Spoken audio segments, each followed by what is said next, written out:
purple. It's the color of amethyst, eggplant, grimace, and an alleged sex cult from Lafayette, California. It's officially known as Lafayette Morehouse, and its members live in purple houses and travel around in purple limousines, while both taking and teaching courses on human intimacy. It's certainly unusual, but is it really over the top or just misunderstood? Well, today we're going to take a look inside Lafayette Morehouse, the so-called Purple People sex cult. But before we get started, be sure to subscribe to the Weird History channel. After that, leave a comment and let us know what other unusual communities you would like to hear about next. Okay, time for a school that Prince would certainly approve of. The highly controversial Lafayette Morehouse community formed in Lafayette, California in 1968. The members engage in experimental sexual research and believe in a life of hedonistic pleasure. Their members also teach classes on sex practices and techniques, and the group even used to offer college degrees in those areas, in case you were having trouble deciding what to major in. Yes, from 1977 to 1997, they operated Moore University, a post-secondary school that offered BAs and MAs in humanities as well as PhDs in sensuality and lifestyles. The school was authorized by the state of California to give out these degrees, but that changed in 1989 when the California Bureau for Private Post-Secondary and Vocational Education staged a crackdown on non-accredited schools. Wonder how their football team did. But while spending your days both having sex and teaching classes about it sounds like a blast, there is, of course, a darker side. While members maintain that Lafayette Morehouse is simply a community encouraging pleasurable living, others hold that the group uses intimidation tactics to keep members closed up behind purple doors. And there have been other troubling developments. For example, the Free Love commune faced public criticism in 1994 when authorities arrested its founder, Dr. Victor Barranco, and his wife for possession of LSD, which lent credence to previous allegations that Dr. Barranco had coerced students into taking illegal drugs. So, the Purple People are not actually purple, nor do they call themselves the Purple People. In fact, the group's website deliberately eschews the nickname to avoid confusion with the Italian mass protest movement that does identify as the Purple People. Molto confuso. That being said, much of what the Lafayette Morehouse members own, including their homes and cars, is purple. Why? For one, the bold color is intended to help people who come to the 16-acre grounds understand that they are entering a unique space. And at least one member has claimed that purple was the favorite color of Dr. Barranco's first wife, Suzanne. While members of Lafayette Morehouse use ordinary methods of transportation, they also do a lot of their traveling via purple vehicles. Their purple rides include golf carts, because they're an eco-friendly way to get around, and classic limousines, because members like to travel in large groups. The limousine also allegedly lines up with their principles, as the founder believed that fixing up an old car communicated to the world that Lafayette Morehouse does not discard things that are old or difficult. The limos also made it easy to have one person serve as designated driver while other passengers, to paraphrase Jimmy Buffett, get drunk and amorous.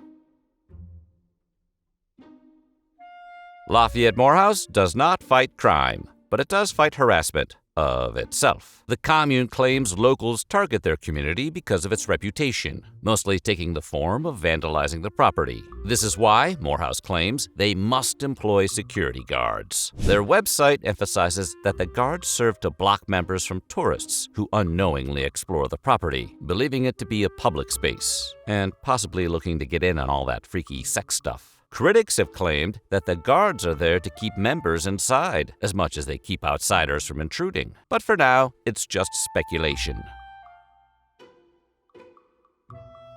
If you think sex is great, you should try an intimate encounter that lasts as long as a Godfather movie. You may not be entirely sure that's healthy, or even possible, but the good people at Lafayette Morehouse sure are. In 1976, they put on a fairly risque public display that went on for three whole hours. The demonstration was open to the public but took place on the fairly remote Northern California Morehouse property, and no known film of the event exists. It allegedly featured a woman named Diana and Lafayette Morehouse founder Dr. Barranco. Diana allegedly confirmed the 3-hour runtime, but noted it wasn't nonstop. There were rests, including, of course, a few cigarette breaks. But Diana attributed the length of the experience to the special techniques she learned in the commune. If you thought that would be the freakiest part of the show, well, according to Diana, when the demonstration ended, audience members immediately started having relations of their own. Diana, as far as we can tell, is still a member of Lafayette Morehouse, where she teaches courses on physical intimacy. We assume the 3-hour thing is an elective.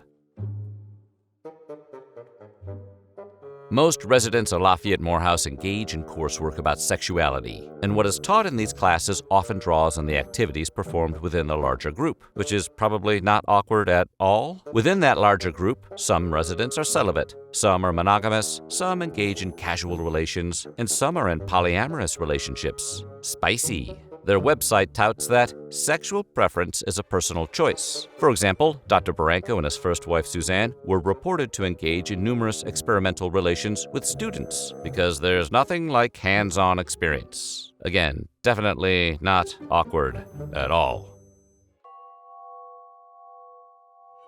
One of the core beliefs at Lafayette Morehouse is that humans in their world are inherently perfect. To them, a perfect person is not one who has only good traits, and a perfect life is not one that includes only good experiences, which is to say being perfect means being imperfect. Got it? Former teacher Ray Vetterline explained to Rolling Stone how this concept is applied to the group mentality, saying, "Out there you don't feel like you can do what you want, but living here, where everybody thinks the same way as you, that they're perfect just like they are, it works out." Essentially, it's like living in a commune full of David Lee Roths, which does sound like fun. One unique aspect of Lafayette Morehouse's communal living is their decision-making system. Under the one no vote, residents weigh in on any proposed action that impacts the whole group. Each resident has a decisive no vote, which means they can veto any proposed changes and have that veto honored. They do this because it prevents the weakest member from having their viewpoints ignored. In a 2018 Maxim interview, one member explained that even a single no means a proposed action won't occur. Additionally, once a no has been voiced, the issue is never reconsidered. You would think that would make it hard to get anything done, but that same member reported that only 2 negative votes have ever been cast in the history of Morehouse. It seems amazing, but knowing that voting no will stop everyone else from getting what they want forever creates a considerable amount of pressure on members to just go along with the group. You know, like in a cult. You're probably wondering why you've never heard of a purple people sex cult before. The answer is because newspapers hate getting sued. In 1992, the San Francisco Chronicle began reporting on various issues surrounding Lafayette Morehouse, including the accusations of immoral crimes, drug use, and their unhygienic and dangerous premises. The article was prompted by complaints from neighbors regarding the state of the property. The commune responded by suing the Chronicle for libel. They were not successful in that suit because they couldn't prove any of it wasn't true, and all their appeals were rejected. But the message was clear to reporters. Any negative coverage of Lafayette Morehouse would result in gridlocking retaliation. Lafayette Morehouse caused a ton of controversy between the 1970s and 90s, but things have mostly been quiet since then. That's partially because in 2002, their high-profile profligate founder, Dr. Victor Barranco, moved on to the great limousine in the sky. Lafayette Morehouse did prove to be influential for Nicole Daedone, co-founder of the orgasmic meditation company One Taste, which was shut down in 2018 after being investigated by the FBI for a number of crimes, including human trafficking and prostitution. Like Lafayette Morehouse, One Taste was accused of cult-like behavior, and Daedone was eventually indicted. The company was also the subject of the 2022 Netflix documentary Orgasm Inc., The Story of One Taste. Just maybe wear a documentary fan shirt if you're Googling it in public. As for Lafayette Morehouse, their members continued to deny any allegations of manipulation or wrongdoing.